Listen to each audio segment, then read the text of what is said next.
Hi Parth, how are you doing? Hi Pranay, I see the Bombay gang is here. Can you guys hear me? Can you do a thumbs up or a wave if you can hear me, please?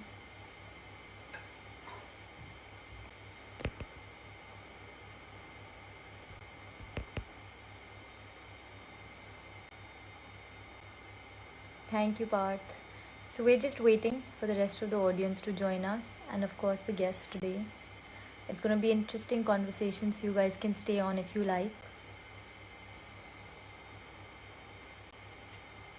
I'm going to give it a few minutes. Hi Divyansh. I hope all of you are having a great weekend. If you are in India, which I know most of you are, it's been a long weekend.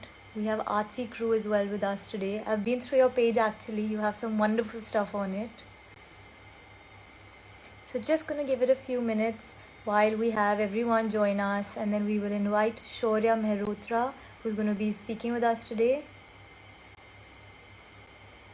I see we have another part. We have a Tarun. Hi guys, how are you? How is everyone doing? So I'm gonna shoot this off to Shaurya and invite him to our session.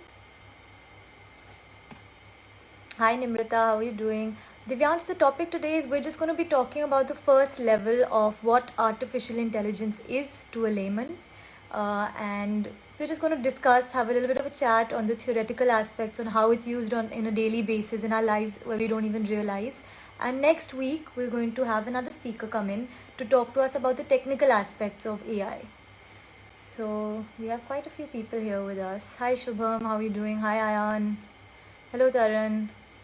Nice to have everyone with us. Just giving it a few minutes for Shaurya to come. Let me check where he is.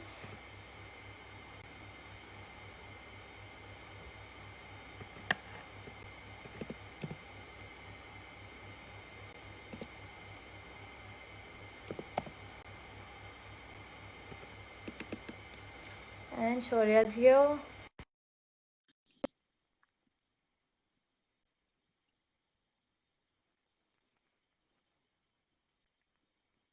Hello. Hi Hello. Shaurya, how are you doing? I am doing great. What about you? Good. Nice to finally connect with you and have you on. Same here. Same here. Really happy to be here and have been looking forward to this discussion for some time now.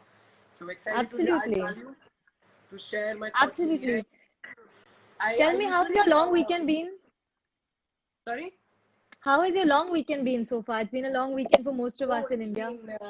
it's been a little stressful because we've been actually coming out with quite a lot of new plans for the future. So especially when it comes to Metvi loan, so it's been a little packed up, but I think a good weekend whatsoever.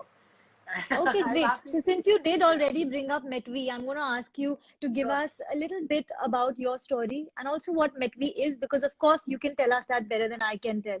So let's just start off with that since we've already dived into it. Sure. So we at Metfi are building India's first AI-driven multilingual professional networking platform, which will help people connect with the kind of people that they are looking for in a single click, right? So what we are really trying to do is democratize the whole process of networking, right? We are trying to reduce the number of steps that it requires for people to connect with the kind of people that they're looking for, and we're trying to solve this problem first for the Indian market. Right, so that's what we do. That's what we are building for. In future, we would want to create a world where people don't really have to type in that this is what we are looking for, or these are the kind of Mm. people that we would want to connect with. Today, if you use a platform like LinkedIn, it takes you 6, 7, 8 steps to connect with the kind of person that you're looking for. So you go in, you send a request, you expect these people to respond back, and then you share a Google Meet link, and then you connect. It's a very tedious process.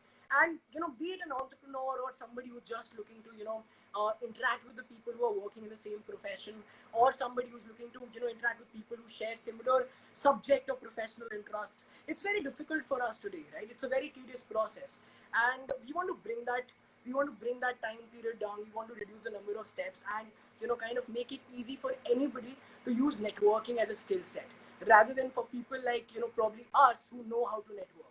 And I think that is probably the core problem of what we are trying to solve. But apart from this, we have recently expanded it onto the edtech, where we are actually trying to bridge the gap between people who want to be entrepreneurs and people who end up becoming the entrepreneurs. And Mm. I think that gap is massive. That gap is huge because people kind of don't understand how to kind of take the journey forward. And that's a problem that I personally struggled with, during my, first year. I was really, under this pressure of how should I take things forward. And it's actually very frustrating because there are so many courses, there's so many programs, there's so many mentors out there who are going to actually, tell you that they know how to do it. But actually, one person is not always enough to guide you with the whole Mm. entrepreneurial journey. So we decided to come up with this program, which was, an experiment earlier, where we actually were guiding people through a 30-day initiative where we were introducing them to the top mentors from, organizations like Walmart, or, were working with Nike, Flipkart, World Bank, and so on and so forth, who were, only talking about the things that they were experts in, right? Mm. And in this 30-day cohort, we were also, sharing top quality compendiums, which are easily comparable to what is being shared by the Ivy League business schools, and, helping people do tasks through which they really learn how marketing kind of takes place, how branding kind of takes place, how do you actually build the cost sheet, how do you actually go about presenting to the investors, what do the investors look for in your startup, and so on and so forth. So this is what we launched, and it has been, highly successful. We have already completed 3 cohorts. The fourth cohort, today is the last day to actually register for the first cohort, Okay, and so everyone go we've and almost filled up. register. Yeah, if there are people who want to be entrepreneurs, who are actually interested in building their own companies, guys, you can go on www.metfi.com and you'll find MVP there. Today is the last date, and we'll be closing the cohort today at 12 o'clock at midnight. So and we've got a great response. We've almost filled up around 98% of the seats, so just a few of them left, and we are sure we'll close them by the end of the day today. So yeah, these are the kind of things that we are doing. But through MetFi Learn, our vision is much bigger. We would want to kind of dive into, the other aspects of education as well. And that is what we are right now working on, to actually improve upon this experience, help people who are, coming from different kind of backgrounds to, understand how management, how business, how entrepreneurship works. So that's what MetFi Learn is about. So these are the two big things that I've been working on for quite a while now, and I've been working on this for more than 2.5 years, and yeah, that's me. So, that I think it's amazing what, you guys are trying to put out there, because I personally feel that networking is a skill. So I remember when Right. lockdown had just about started, and the only form of networking was, places like LinkedIn. So I would actually take out an hour or a few hours of the week dedicated, in my calendar, dedicated to just networking, because for me that's really important. All most of my learning has come through talking to people in different fields. For example, someone like you, I've learned a lot of things from Right. talking to you, our first conversation. I learned a lot there, got a lot of insights from you. So I strongly do believe in networking, but I also feel like it's a skill to know how to get someone to respond to an absolute stranger. So I think that's Right. where kind of Metvi comes in. And I'm really honestly, personally very excited to use the platform. But now coming down a bit more to the AI aspects, Sure. if I kind of just put it in a few words, AI is basically replicating a human brain, how a human brain takes in information, how it processes information, and the meaning it derives from it. So what is AI to you? You've been working on this product that has a lot of AI, and what have you learned from that? What do you think is AI? Sure, sure. So, I mean, first of all, you talked about Metri, how we are going to bridge that gap, and that's exactly what we are really trying to do. That we are trying to democratize networking as a skill set. That anybody, irrespective of whether they know how to do networking or not, they're able to kind of, connect with the kind of people that they're looking for. As simple as that. Now, when it comes to AI, AI is the very core of Metri, because that is what we are building Hmm. this product upon, right? So we, imagined a world where, I'm looking for, say, an AI expert, and I get a notification saying, hey, you know what, Shaurya, there's another AI expert, who's available at the same time at which you are available on Friday at 5 p.m. And you can simply connect with them. As simple as that. You just have to click OK and the meeting is scheduled.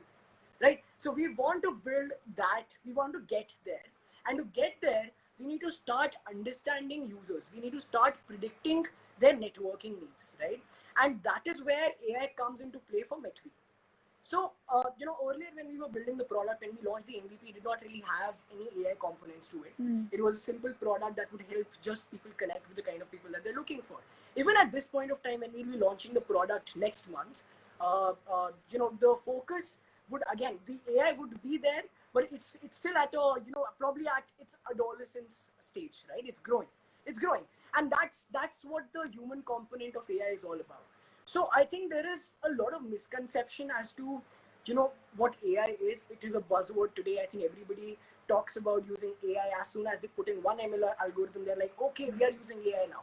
But that's not what AI is all about. For Metvi, we are going to become an AI company in future, because our focus is to, help people just bridge that networking gap.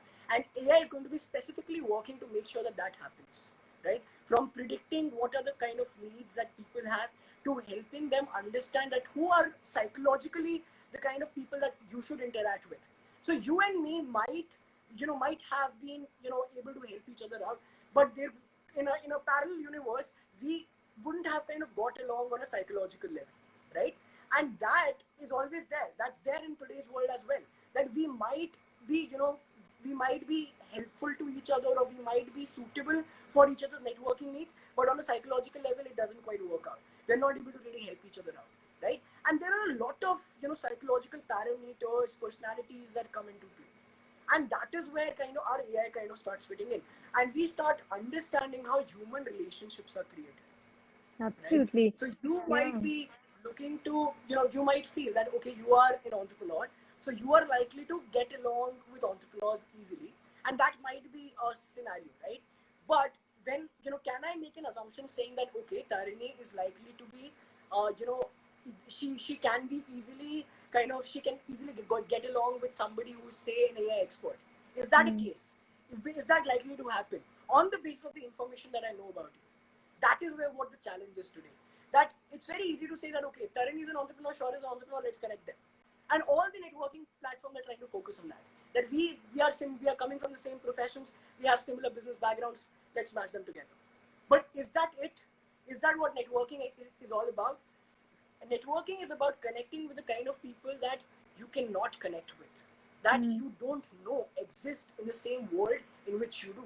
And that's where Metri starts coming into play. That we know that there is this infinite sea of opportunities around you, and there are countless number of people who can help you out in your professional endeavors. Can we find them and match you? Right? Can we find them and, completely ease off that process where you don't have to do anything? You just have to sit and click OK. That's it. So that is the vision that we are working towards, which starts from now. That when we launch the product, we are going to cut down a lot of steps that are there on the other networking platforms. And as we kind of grow, the steps are keep on. They're going to, come down to a level where there's only a single step, and boom, Mm. the magic starts to happen. So that is the vision. That's what we are building for, and that's what NetBee's AI at the moment is all about. So, are you basically saying that actually to understand human relationships, there's so many components that a human brain may not be able to dive deep into and go around it, understand it, and connect the dots, and Right. that can be done through a machine. So, is that basically what you're trying to say? So interestingly, we have this feeling that we feel that AI is more intelligent than the human brain, and at the moment, that assumption is false. There are two kinds of AIs, right? One is the narrow AI, the one that we call AI. Everybody's like, okay, we Mm. put in one machine learning algorithm, we are an AI company. That is narrow AI, right? And narrow AI is in use. Even we are using narrow AI. I'm pretty sure that even you guys are using narrow AI, because the real AI, which is the general artificial intelligence, it is not, they haven't kind of reached at that point of time, right? And that is what we call singularity, where the AI, kind of exceeds the potential of a human mind. It hasn't happened yet. It will happen. When will it happen? We don't really know, because we are technically, what we are doing in AI is we are recreating human beings. We are recreating Mm. the human mind through code, and that's what AI is kind of all about.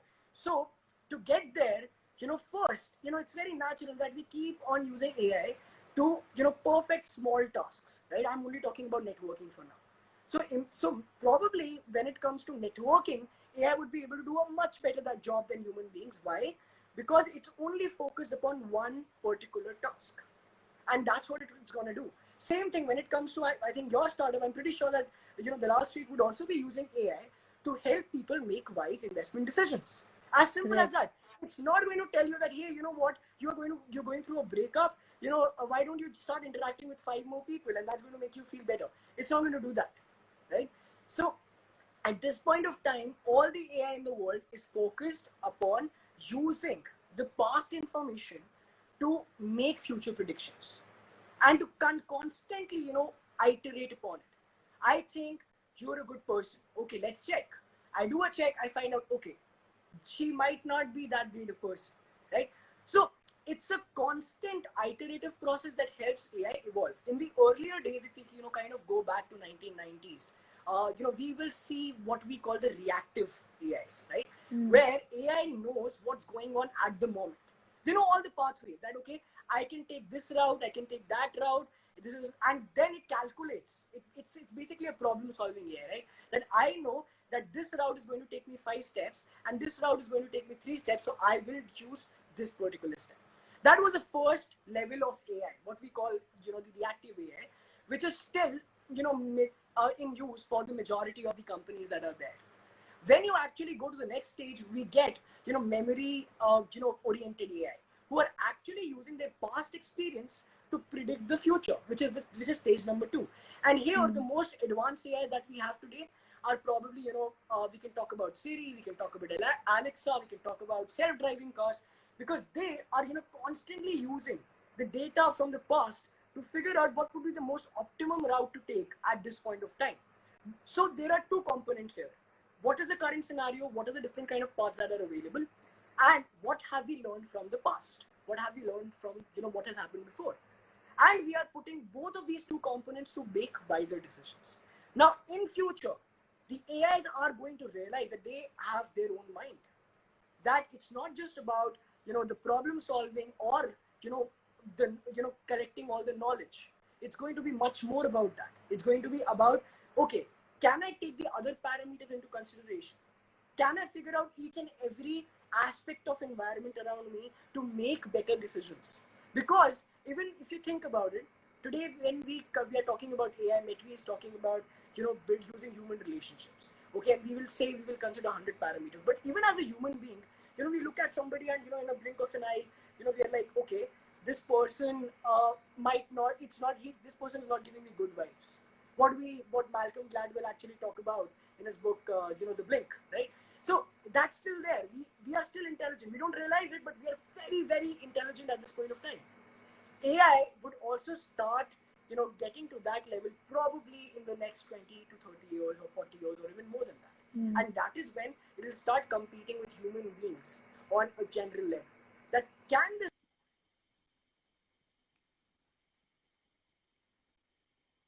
think we need to start, understanding what artificial intelligence is. We don't need to complicate it. You don't need to use this term to kind of just elevate ourselves that, hey, we know AI, we know how it works. You don't.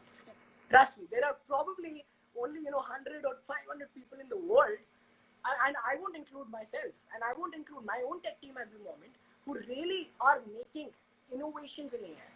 We and you, or probably all the AI startups that are working on it, except for the big giants, are using AI which has been already developed to solve a specific problem, right? And that Absolutely. is what our core is. That is what your core is. So, yeah. So I think that's really important for you to bring out, because I don't think a lot of people actually realize that what they think is AI Absolutely. is actually not AI. And I think a lot of people miss this out. And very interesting for you to point it out. And when people mention AI, to most people, it's like, it invokes these pictures of Terminator machines destroying the world and whatnot. So, Shaurya, like, how is AI in our daily base, like for just a normal person like me or you or anyone else? How is AI being used at such minute levels? For example, So when I wake up in basically, the we are morning and using I AI. pick up, yeah, We are sorry. using, as soon as you went live, Instagram's algorithm noted that down. Okay, Shaurya and Tarini have gone live. Great. Now it's not going to just keep that data there. It's going to predict. It's going to start figuring out. Okay, if these two are connecting with each other, that further establishes the fact that two entrepreneurs working on sort of using similar tools to solve different problems can also connect with each other, right? It's using that at the moment. We have gone live. Instagram informs you as soon as you go live. We are informing your friends about it. Does the AI inform all of your friends about it? Not really. And that is the reason why we don't see all the people kind of coming in and watching the live, because not everybody is informed about it. Instagram is thinking, okay, Tarini, these are the people who kind of keep on checking out her profile. These are her stalkers. Let's first inform them. Then we'll think about the other people. right? And that's where AI is in use. Today AI is kind of everywhere. You're using Spotify, it's based upon AI. You're using your social media, it's based upon AI. You're literally using your phone, you are literally using AI, right? It's everywhere. You're if you have a refrigerator, an intelligent refrigerator, that's using AI. If you have an intelligent AC, that's using AI.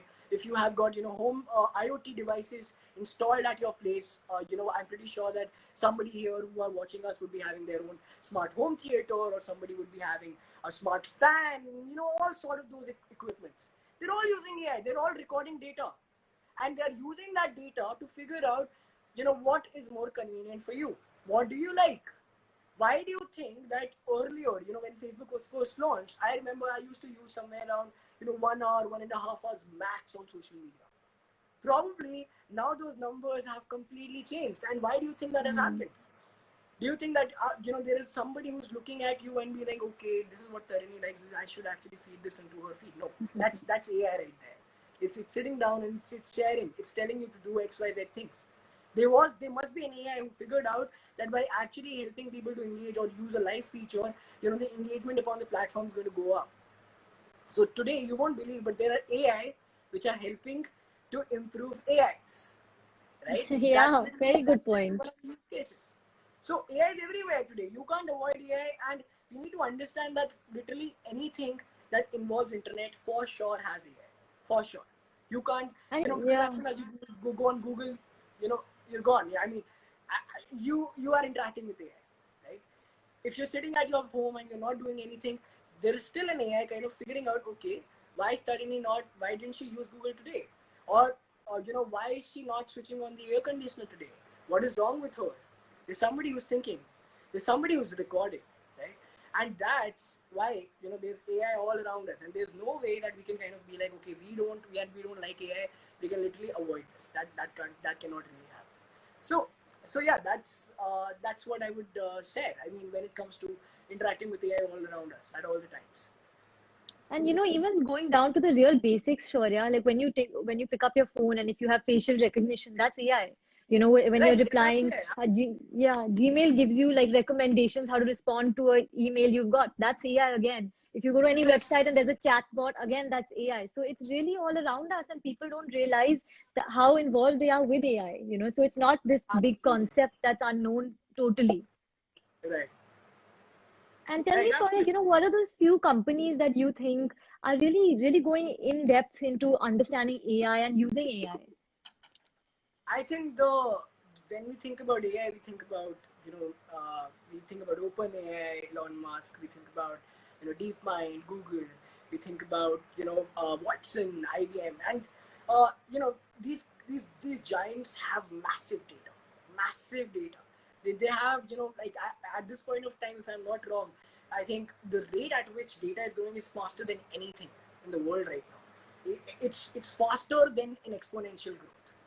There's a growth in their exponential algorithm as well. That's the condition at which AI is growing, at which the Hmm. data is growing, and as the data increases, AI becomes better.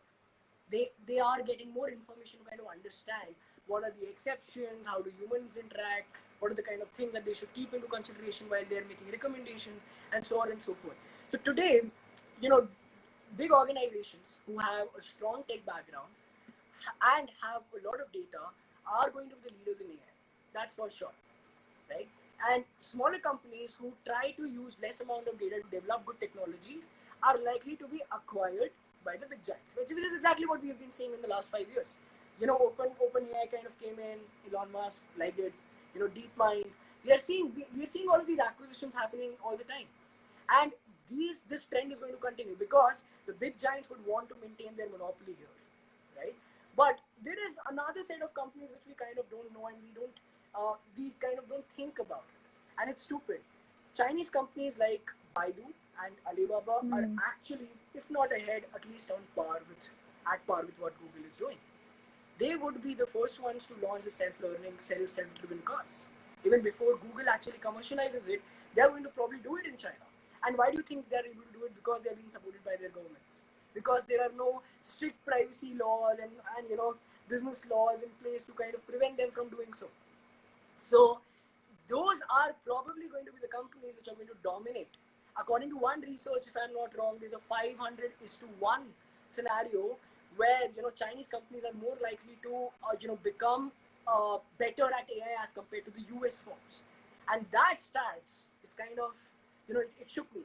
500 times more likely, and I think that's huge. So we are pretty sure about the fact that Baidu and probably Alibaba are going to be the companies that are going to have better AI than organizations like Tesla, than organizations like OpenAI, or for that matter Google, or for that matter Facebook. At this point of time, though, I would still say that the Silicon Valley companies do have an edge because they have the best talent, because they have a huge lead in terms of the market value, market capitalization. But the Chinese companies are probably going to overtake them because of the support that they're getting. On one hand, organizations like Facebook, they are installing different kinds of safety measures to prevent themselves, to prevent any kind of data breach happening, or to not experiment with user data. On the other hand, nobody's saying anything to Baidu. They're doing it. They're comfortably sitting there and they're experimenting with a lot of stuff, and nobody's monitoring that at all, right? And that is the reason why probably they will get to experiment more and even leapfrog the progress that the Silicon Valley companies have made. So, but when it comes to the Indian firms, to be very honest, there are very few companies that have been really able to come up with breakthrough technology, when it comes to AI, right? And the reason is lack of startups which identified data collection in the earlier days. We are seeing a lot of companies in consumer internet space kind of coming in. ShareChat, great organization, lovely startup. They are doing an amazing job. Then probably we are seeing a few more companies who are doing this really well for for food delivery. Swiggy and Zomato, who are doing a great job at it. They're able to kind of predict every time I go there. I'm like, why do they show me exactly what I'm really looking to eat? And that's where AI kind of is. So, but no, not comparable to what the US companies or even the Chinese companies have accomplished in this particular field at this point of time, for sure. Very interesting. So, I have two things to say. So, first, you mentioned about the data. And I think why AI has become so prevalent today and such a big topic that every company is somehow trying to address is because we have so much data available. And with computers, all this data is now being stored and is accessible. So, we have Yeah. to bring AI into play to actually make use of all this data because technically, how can a human brain actually do that? So I think that's a very important point that you brought about. And the second one is a lot of people or majority of the people don't actually first look at these Chinese companies, like you mentioned Baidu or Alibaba, or, any of those. And that's a very important thing. We need to now see that what are the people in China doing, what are these companies actually doing, and what is the support they are getting that has accelerated them. And maybe try and see how we can implement or encourage these things in our countries, for example. So both are very, very interesting points, Shaurya. But I want to ask you now that, there's so many misconceptions about AI. What are the common ones that you have heard, or what is it that, what are the ones that you've got a lot when it comes to AI? I think one of the biggest misconceptions when it comes to starting your own company is that you need to build an AI business to kind of be successful today, which is not really true. And see, the thing with AI is that it requires a lot of academic and a financial effort to really call AI, your value proposition, right? And we're developing it right now, so we can't kind Hmm. of go there and say that okay, Metri has innovated upon AI, because I think what we are doing is that there is a lot of AI available all around us, which is open source. You pick the good ones, you understand how that can help you solve your problems, and you kind of implement it in the best possible way. That's the maximum that we can do without having sufficient financial and probably technical support that organizations like Facebook or Google might have. So I think at this point of time, you need to understand that AI you should not call your startup an AI startup to become popular if you're not an AI startup. Tech is a buzzword. Don't use tech if you're not tech, and it's completely okay. You don't really get an edge there. I've seen so many of my friends kind of come in and you are asking me, Shaurya, we are not really into tech. It's a normal business that we are building, and we have a meeting tomorrow scheduled with Sequoia. We have a meeting tomorrow scheduled with Nexus. Should we talk about how we are using technology? And my answer to their question is always no. You don't have to, right? They're not interested in that. They just want to see a real business coming in, and you don't have to call yourself an AI startup if you're not. As simple as that. We don't call ourselves that we are right now an AI startup. We're a tech startup, not an AI startup. We will become an AI startup. And that's always the sentence that I use for ourselves, that we will get there. Not here, there at this point of time. So I think, take that out. You don't have to be AI. You don't have to use deep learning.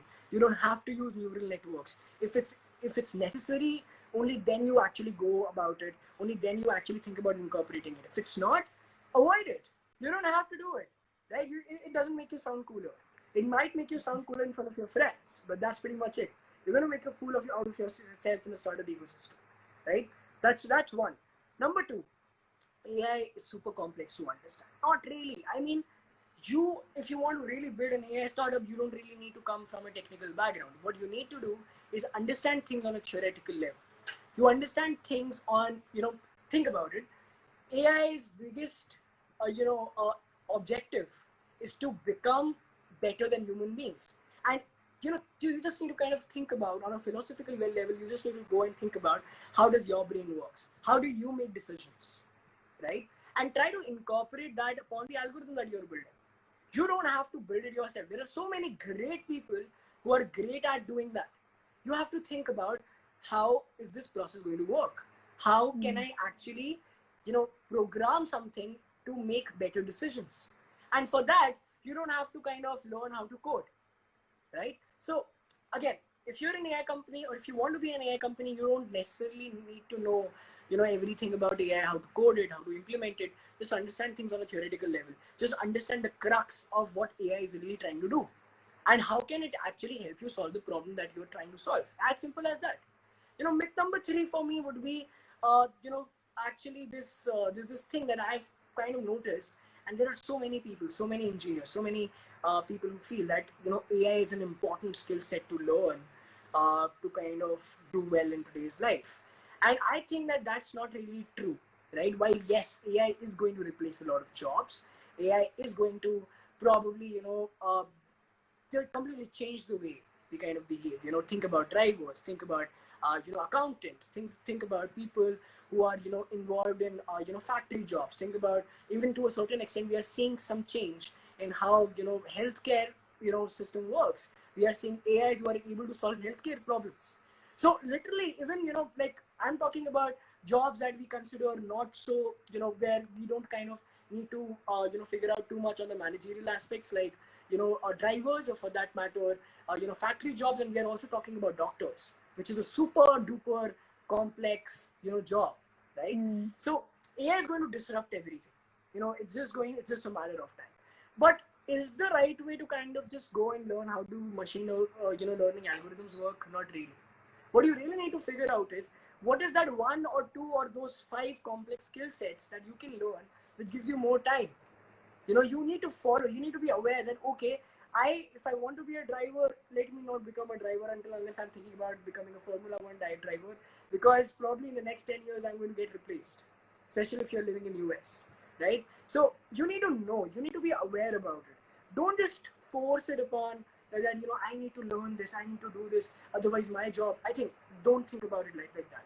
If AI is going to take away a lot of jobs, it's also going to come up with a lot of jobs. Anyway, by 2050, we would kind of reach a place where the unemployment levels are going to increase. They're going to be at an all-time high, and but new jobs are going to be created, and governments would have to start thinking upon how can they actually provide universal basic income.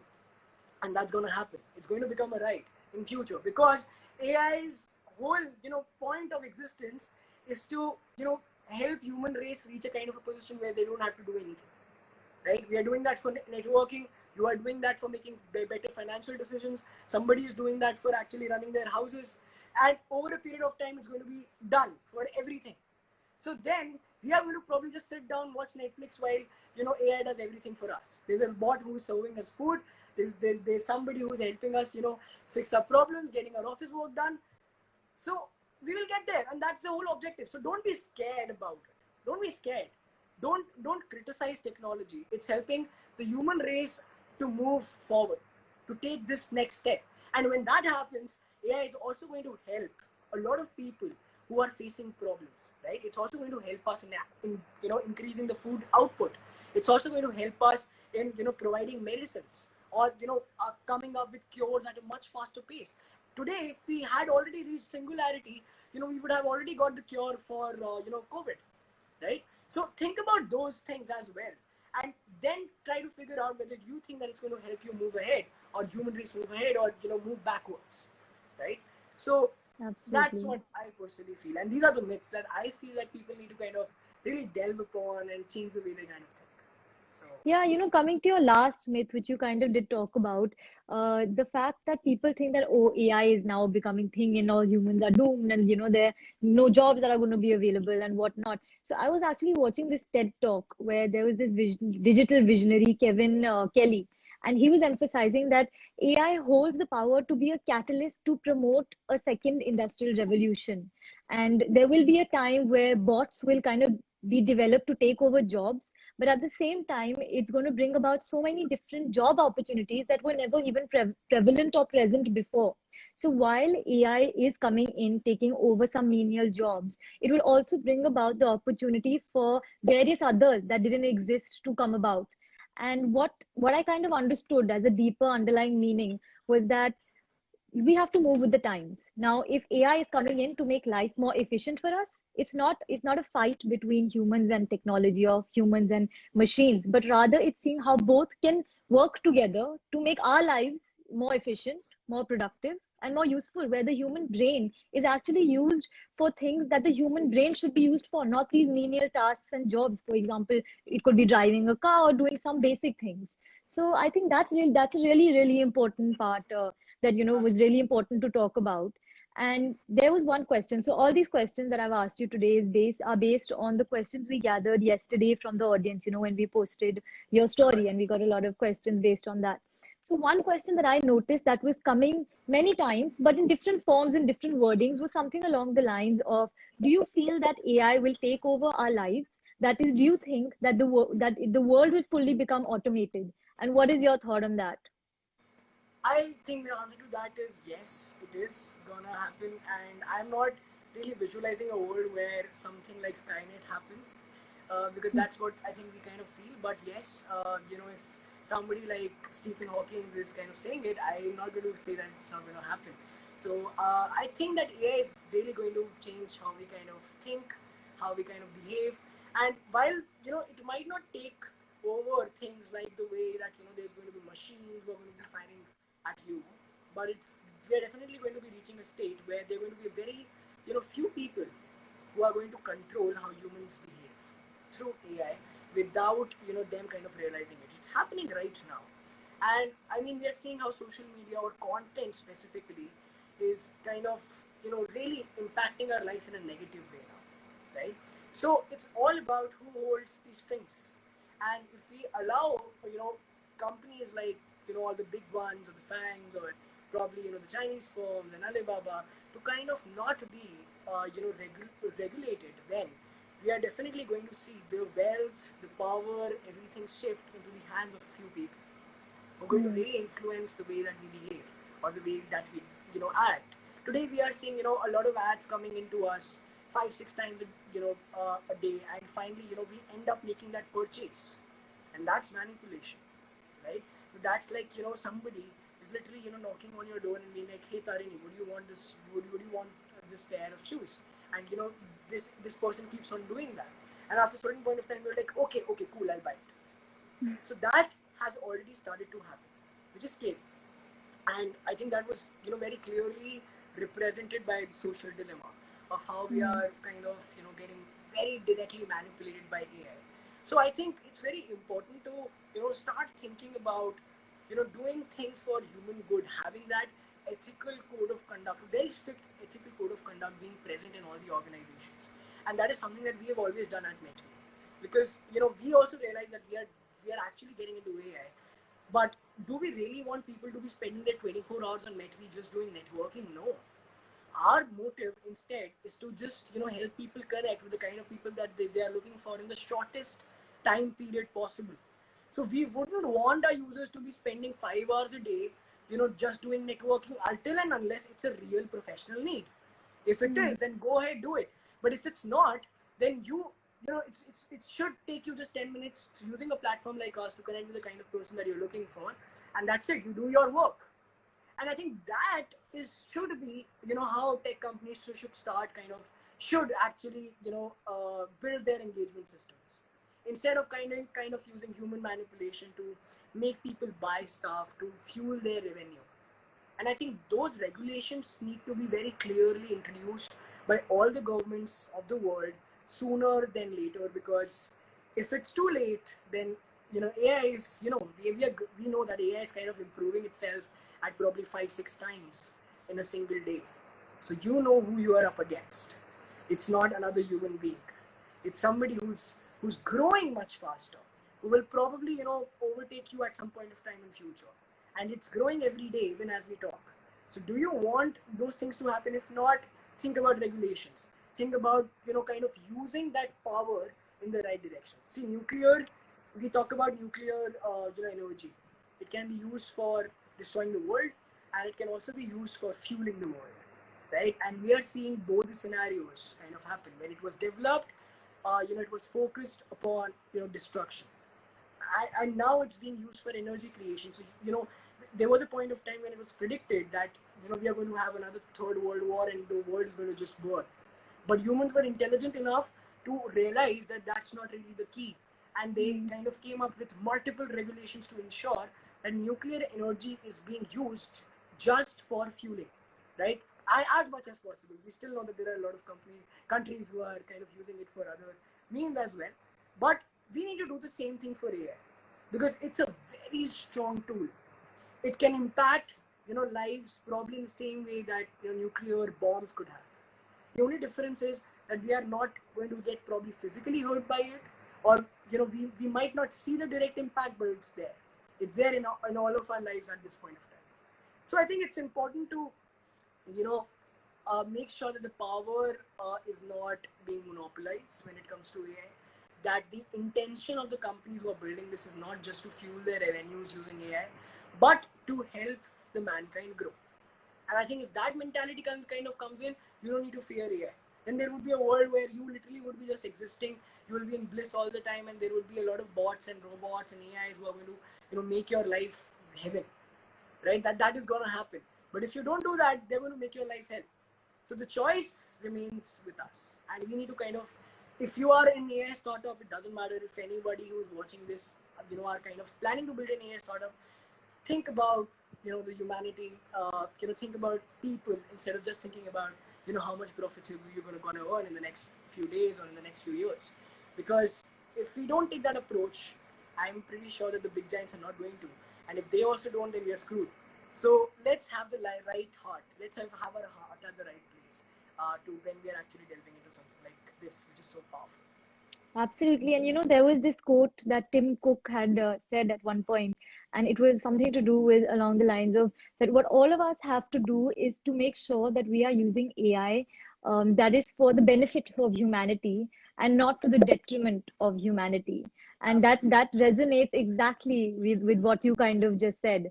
And it is very important for us, again, as I did say earlier, that it's not a competition between humans and machines at the end of the day. It's about how we can be mutually beneficial to each other.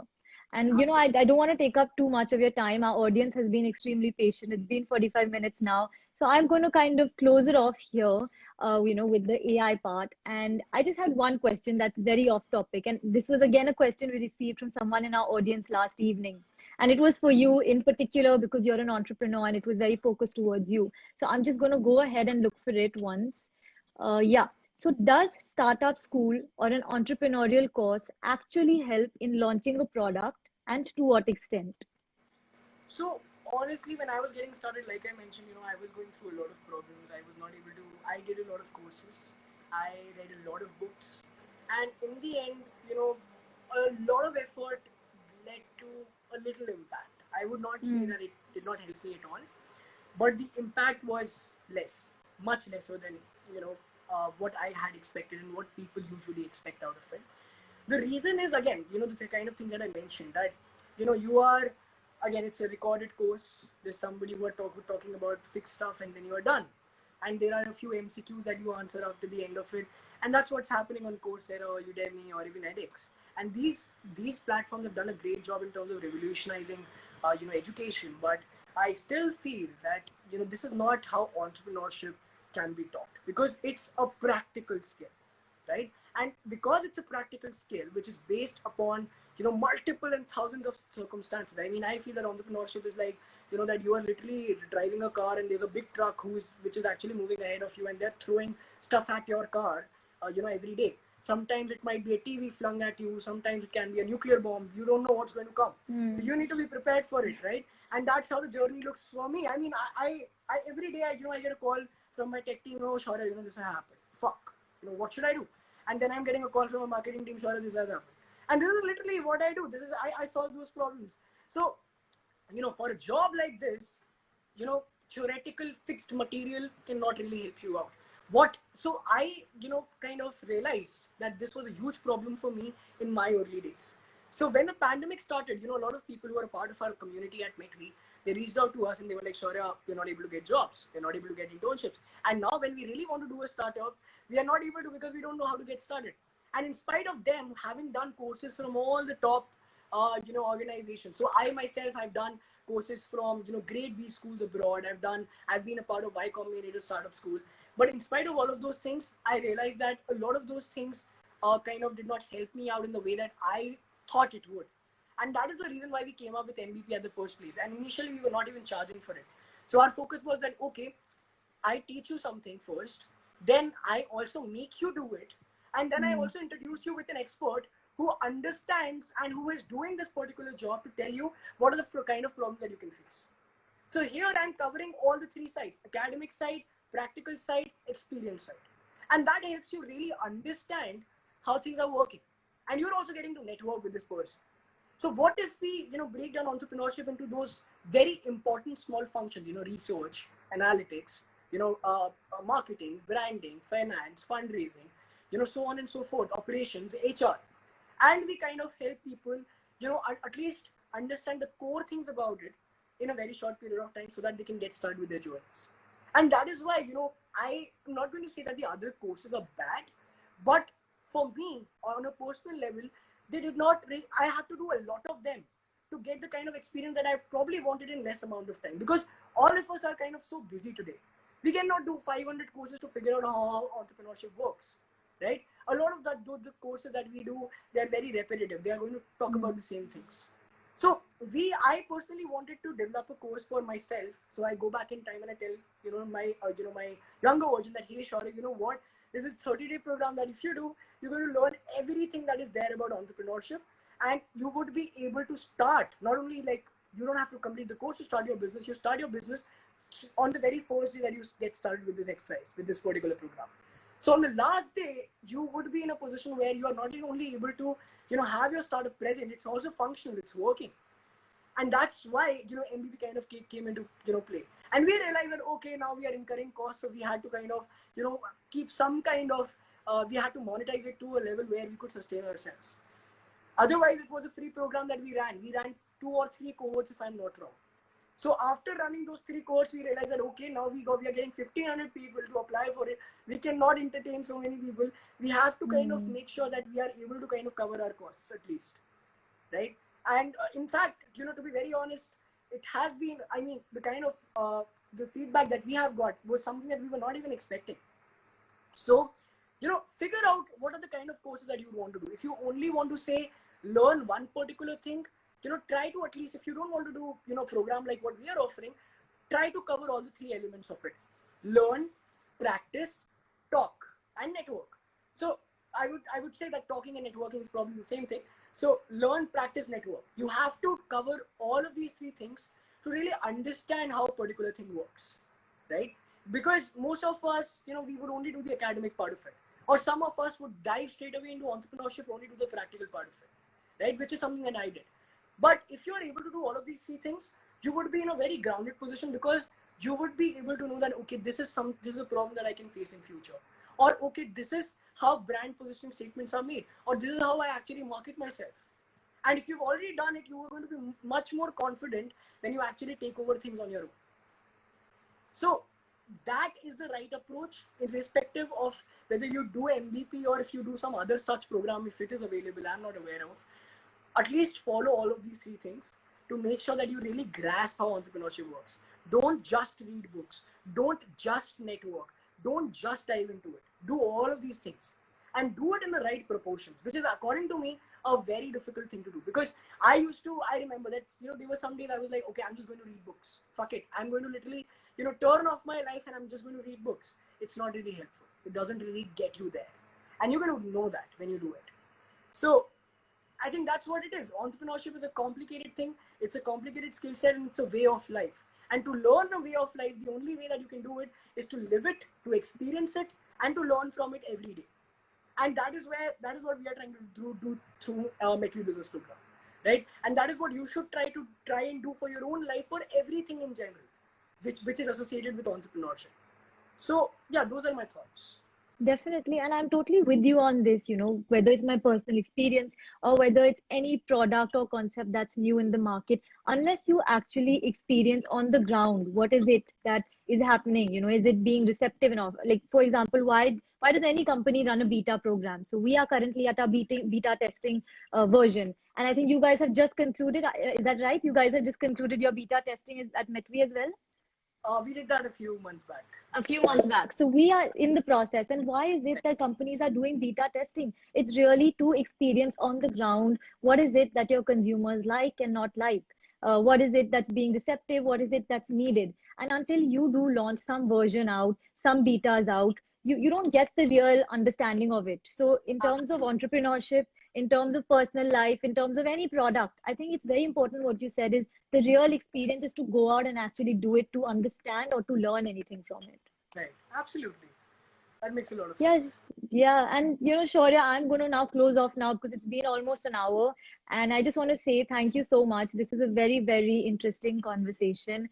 For anybody who's missed out the previous parts, if you didn't join in or anybody wants to have a look later, it's going to be on our IGTV. And thank you so much for being with us, Shaurya. Hope to have you again soon. Thank you so much for inviting me, Tarini. I think we had a great interaction, and I really, really hope that this interaction would add value to your viewers. And let's connect again, definitely. Thank you so much for having me Definitely. over. Take care, Shaurya, and thank you to the audience and Thank everyone you. who stayed on and came in and out. Thank you, everyone, for being here. Stay safe, guys. Bye. Bye.